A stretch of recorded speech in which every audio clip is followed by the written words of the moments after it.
मेरा नमस्कार। सभी हमारे सीनियर नेताओं को नमस्कार। आप सभी का यहाँ पर पहुँचने पर बहुत बहुत हम धन्यवाद करते हैं। हमारा मुद्दा ये है, हम युवा कांग्रेस की तरफ से हम ये प्रोग्राम कर रहे हैं आज, और हमारे सभी सीनियर नेताओं का हमारे पर आशीर्वाद ही हमारा। मुकेश जी, विषय क्या है? मुद्दा ये है जी, जो डेवलपमेंट चार्ज 3 तारीख मार्च में 2021 में विधानसभा में एक बिल पास किया गया था कि जो भी व्यक्ति शहर में मकान, प्लाट या दुकान कोई भी खरीद या बेच करेगा, उसकी रजिस्ट्री लेने के लिए उसको सबसे पहले नोडूस सर्टिफिकेट लगाना पड़ेगा, वो नगर परिषद से लेकर के, और उसको उसके बाद वो रजिस्ट्री मान्य होगी, या वो आगे प्लाट बेच सकता है या खरीद सकता है। लेकिन इन्होंने कोई पक्का बिल या पहले कोई प्रावधान ऐसा नहीं दिया कि लोगों को पहले जानकारी देते, या 15 दिन 20 दिन पहले लोगों के पास ये बिल भेजते घर पे उनके पास कि आपको इतना बिल आपको भरना है ये। लेकिन उन्होंने एक ऐसा कुछ नहीं किया। ये सिर्फ बिल कमेटी के अंदर जाते हैं रजिस्ट्री करवाने के लिए, वह 50,000 60,000 रुपए लोगों से ले लेते हैं, और एक आम इंसान इससे बहुत तंग है, वो बहुत परेशान भी इन चीजों को लेकर के। तो हम ये चाहते हैं कि अगर ये बिल उन्होंने लगाना ही है तो कम से कम लोगों को पहले अवगत कराएं, उनसे सुझाव लिया जाए। ये प्रावधान इसलिए पेश किया गया था कि लोगों से आप पहले सुझाव लें, लोगों की इसके ऊपर क्या सहमति बनती है। लेकिन उन्होंने कुछ नहीं किया, आनंद फानंद में सिर्फ पैसों के लिए इन्होंने ये आम जनता के ऊपर थोप दिया इसको। लेकिन अब हम ये चाहते हैं कि अगर ये बिल लगाना भी चाहते हैं तो सबसे पहले तो लोगों को इससे अवगत कराया जाए। आम जनता को इसके बारे में भी पता भी नहीं है कि किस लिए चार्ज ले रहे हैं, किस लिए लग रहा है हमारे ऊपर। एक 1958 की हमारे पास प्रूफ है, 1958 का कोई मकान था, ये बिल पास किया उन्होंने 1975 में, लेकिन 1958 के उसके ऊपर भी इन्होंने चार्ज लगा रखा है, जो कि ये नहीं लगना चाहिए लीगली। सिर्फ पैसे हटने के लिए इन लोगों ने ये काम कर रखा है। कमेटी के अंदर ये धांधली चल रही है। शहर के अंदर क्या विकास हुआ है? शहर के अंदर आप एक भी शहर की गली जाकर के देखो, एक भी सड़क देखो, आप कोई भी सड़क आपको पक्की दिखे तो, कोई भी सड़क आपको अच्छी दिखे तो, शहर में चारों तरफ आप घूम जाओ, हासी शहर के हर एक सड़क, हर एक गली आप देखो। आप मुद्दे पे आओ। मुद्दा यही है कि बता विकास जैसा हो रहा है, मुद्दा हमारा यही है कि सबसे पहले आम जनता को इससे अवगत करना चाहिए। ये नोटिस जब लेने जाते हैं कि ये लोगों को बताए कि आपका इतना बिल आएगा, ताकि उनको टाइम मिले 15 दिन का, 20 दिन का या महीने का। अगर उसको कोई दिक्कत भी लग रही तो जाके वो ठीक भी कराए कमेटी में जाकर के, लेकिन उनको टाइम नहीं दिया जा रहा। अगर ठीक नहीं कराए, अगर ये बिल दे भी रहे हैं, पास कर रहे हैं, तो इनको ये करना चाहिए कि अगर आप 20 दिन के अंदर ये ठीक नहीं करवा रहे हो, नहीं भरे हो, तो उसके ऊपर लीगल एक्शन लेंगे। ये किसी तरह का भी कोई लीगल एक्शन ले, लेकिन ये लोगों को अवगत तो कराए। इससे परेशानी आम जनता को भी हो रही है। आपका कहने का मतलब ये भी इसके बारे में पहले चाहे ढिंडोरा पिटवाए या नहीं, बिल दे बकायदे इनको पहले बताया जाए, नोटिस जारी किया जाए कि आपके प्लाट के ऊपर, आपके मकान के ऊपर, आपकी दुकान के ऊपर ये इतने रुपए का बिल या इतने रुपए का टैक्स आपका पेंडिंग है। ये बकायदा उसके अंदर बिल जो पास किया गया था, तभी ये विधेयक बनाया भी गया था कि सेक्शन 94 के तहत कि लोगों को आपके पास जाकर उनको सुझाव लेना पड़ेगा, शहर के लोगों का उनका क्या मत है। नहीं, ये जो चार्ज लेते हैं इसके बारे में वो कोई रसीद वगैरह देते हैं? कोई रसीद नहीं देते जी, वो अपने पास भी रिकॉर्ड नहीं रखते सर कि कितना पैसा लोगों से उन्होंने ले लिया। ये भी रिकॉर्ड नहीं रखते कि हमने कितने का जमा कर लिया, कितने का नहीं कर लिया। कई बार तो, हमेशा नहीं, कई बार ये उनके पास ये लिखित में बिल नहीं मिलेगा, उनके पास कोई रजिस्टर नहीं मिलेगा इस चीज के लिए। कोई रिकॉर्ड नहीं है, नहीं कोई रिकॉर्ड नहीं है, मेंटेन ही नहीं रखती सर इन चीजों को। आपने HPSC का घोटाला भी देखा होगा, ये भी कह रहे थे बहुत ढिंडोरा पिटा हरियाणा के अंदर, पूरे देश के अंदर, कि हम सरकारी नौकरी लगवा रहे हैं, हम किसी से पैसा खर्चा पर्ची कुछ नहीं ले रहे। सब कुछ इन्होंने इंटरव्यू बंद कर दिया, पेपरों की धांधली ऐसी कर रही है। अनिल नागर भी, उसके पास 2 करोड़ रुपए कैश उसके ऑफिस में पकड़े गए थे उनके पास। वो तो पूरी हरियाणा की जनता ने और पूरे देश ने देखा है।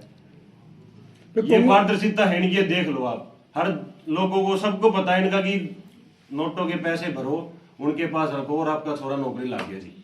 इससे ज्यादा और ये कुछ नहीं पारदर्शिता कर रहे, और ना ही ये कुछ ऐसा काम भी नहीं कर रहे।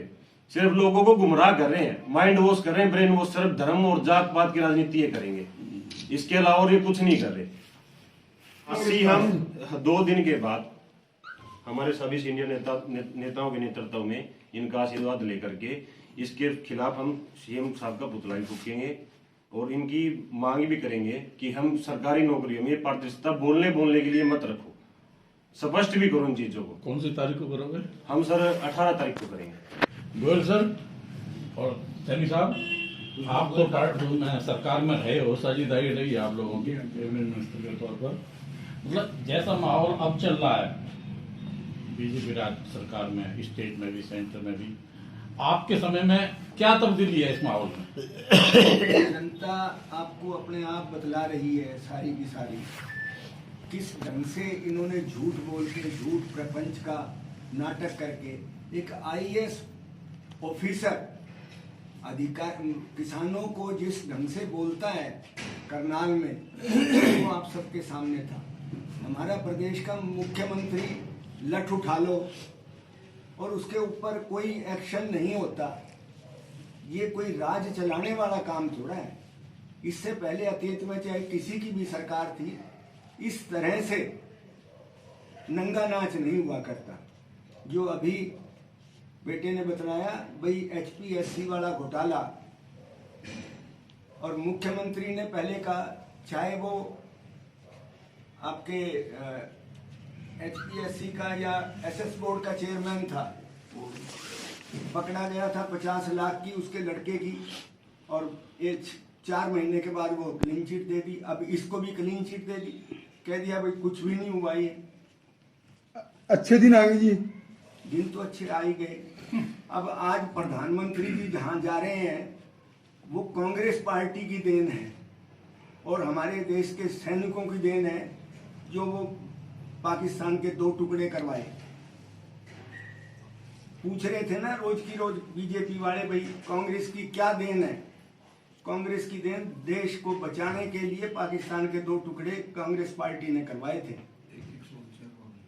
सिमल जय ने बता देते कि युवा कांग्रेस प्रदर्शन करेगी, और ये तो हमारे सीनियर नेता जो हैं, कल भी एक प्रेस कॉन्फ्रेंस की है प्रदेश अध्यक्ष ने, रणदीप सुरजेवाला जी ने, और ये एचपीएससी के बारे में, स्टाफ सिलेक्शन के बारे में, एग्जाम के जब से 7 साल से भारतीय जनता पार्टी की सरकार है, कोई कांस्टेबल से लेकर के एचएस के पेपर तक कोई पेपर ऐसा नहीं हुआ जो पेपर लीक नहीं हुआ।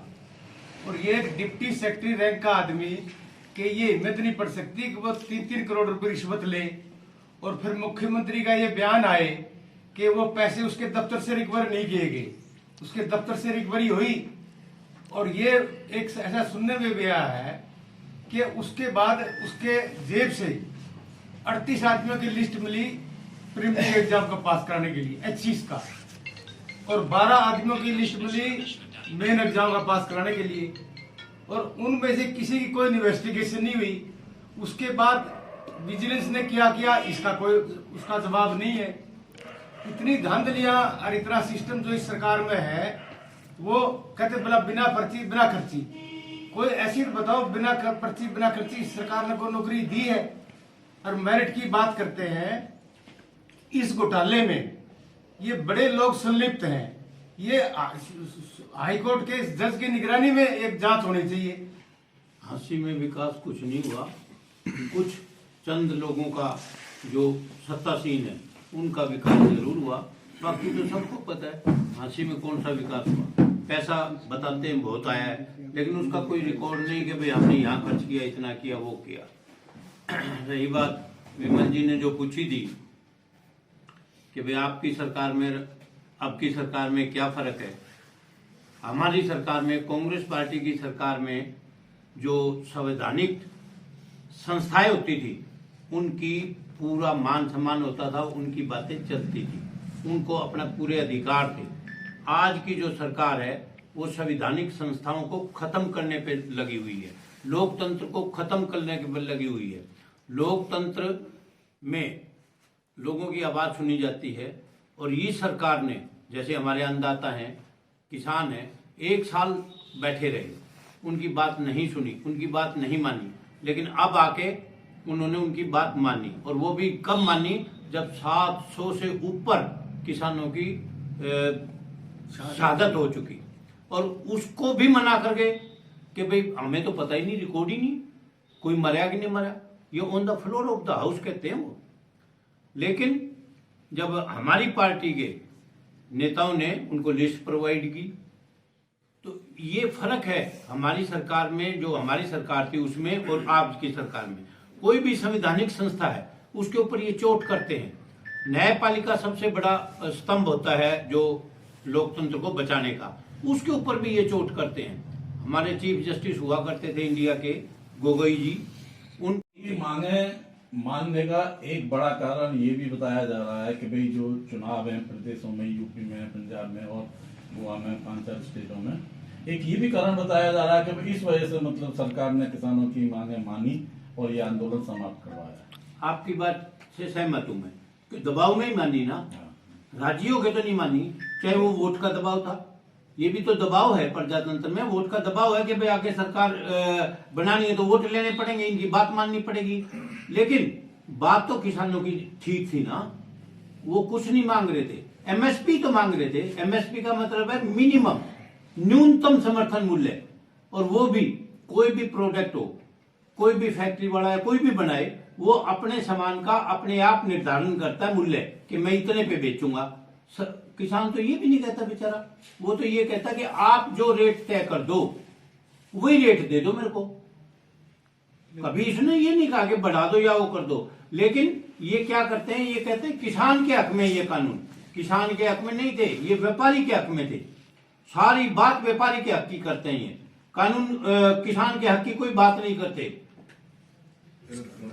देखिए, किसान हित में ना तो ये कानून थे, बिल्कुल किसान विरोधी थे। 36 बिरादरी किसानी करती है, 65-70% हमारे भारतवर्ष में कृषि प्रधान देश है। इसमें हम हमारे किसानों के साथ साथ व्यापारी भी कृषि के साथ जुड़े हुए हैं। अब इसमें एक तो ये कि किसान हितैषी थे, किसान हितैषी थे तो किसानों ने क्यों इसका विरोध किया, और किसान हितैषी थे तो क्यों वापस लिए। अब आपने एक सवाल और पूछा सैनी साहब से कि मोदी जी दबाव में थे। मोदी जी अकेले इलेक्शन के दबाव में नहीं थे, मोदी जी वैश्विक स्तर पे गिर चुके थे। पूरे संसार के अंदर भद पिट रही थी बीजेपी की, और चारों तरफ से इसको ये लगा कि मैं गिर गया, कहीं से बच नहीं सकता, चक्रव्यूह में फंस गया, तब जाके इसने ये कानून वापस लिए। देखिए, चेंजिंग नहीं, आदरणीय मेरे बड़े भाई बूढ़ा साहब और मैं संवैधानिक पद पे थे। कांग्रेस की सरकार में संवैधानिक पद की जो गरिमा होती है वो गरिमा के अंदर कांग्रेस काम करती थी। हमें कभी किसी प्रकार का दबाव महसूस नहीं किया और हमने खुले मन से काम किया। और कांग्रेस के टाइम में ऐसा मैंने नहीं देखा।